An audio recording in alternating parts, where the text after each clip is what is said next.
Welcome to the Fear and Greed Business News Afternoon Report for Monday, the 14th of August, 2023. I'm Michael Thompson. Every afternoon, we've got the 5 stories that happened today that you need to know about, so let's jump into it.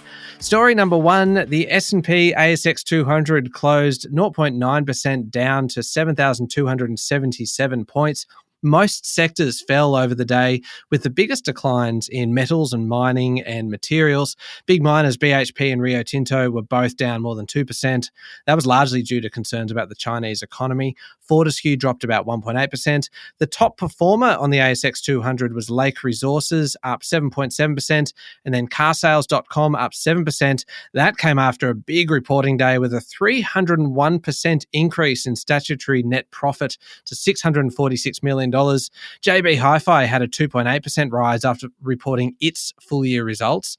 Leading the losses, I mentioned the miners before, but Sierra Resources was down 6.6%, Elders Limited down 6.1%, and Pilbara Minerals down 6%. Lend-Lease was off 2.8% after reporting a net after-tax loss for the year of $232 million. The Aussie dollar, definitely worth a mention, fell to 9-month lows of 64.75 US cents.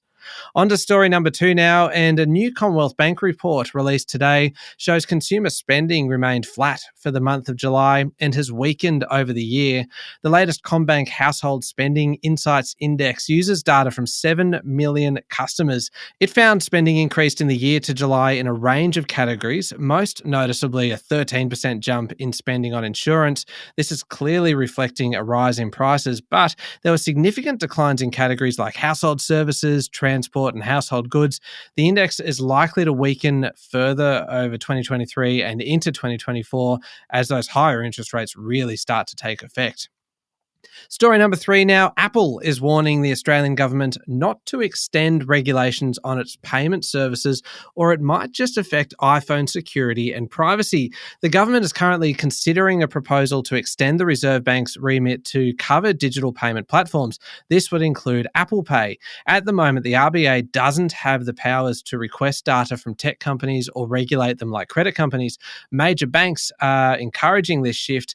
Apple claims, though, that its service is a digital reproduction of a physical wallet, though it is noticeable that they do charge when users pay with their smartphone, with banks paying more than $110 million in fees. Apple says that additional regulation would actually stifle innovation, affect intellectual property rights, and also weaken iPhone security. On to story number 4, insolvencies surged over the June quarter in a clear sign that businesses are facing some trouble. In fact, across the country, insolvency appointments were up 57%. The Corporate Insolvency Index has found the final quarter of 2022-2023 had 3,008 external appointments, up from 1,921 in the same quarter in 2021. Bear in mind, there was major disruption in the insolvency industry during COVID, with a lot of government measures introduced to shelter businesses from being wound up. But this data suggests businesses are, in fact, doing it tougher. Some of this may be due to difficult trading conditions, but it's also potentially being driven by increased debt collection activities. Insolvency Australia says the tax office is pursuing, quote, legacy debt, and they think more businesses will face insolvency in the months to come. They're seeing the big banks increasing court wind-ups too. And finally, story number 5, greenwashing claims. More of them. We are hearing more and more about this. This time it's the big banks at the centre of concerns raised by the Australian Conservation Foundation's new benchmark report. The report has named and shamed who they think is the worst of the nation's banks for fulfilling net zero emission commitments. ANZ came out worst. The ACF says there's a significant gap between what the banks said they'll do and the investment needed to actually meet this commitment. The foundation ranked the banks out of 100 on multiple indicators across emissions reduction, governance and strategy. ANZ scored 35. Macquarie scored 46, followed by Westpac at 47, NAB at 55 and CBA at 62.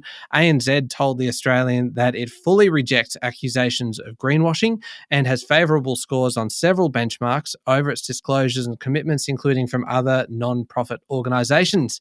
That's it for the afternoon report for Monday, the 14th of August 2023. We'll be back tomorrow morning with the Tuesday edition of Fear and Greed Business News. I'm Michael Thompson. Enjoy your evening.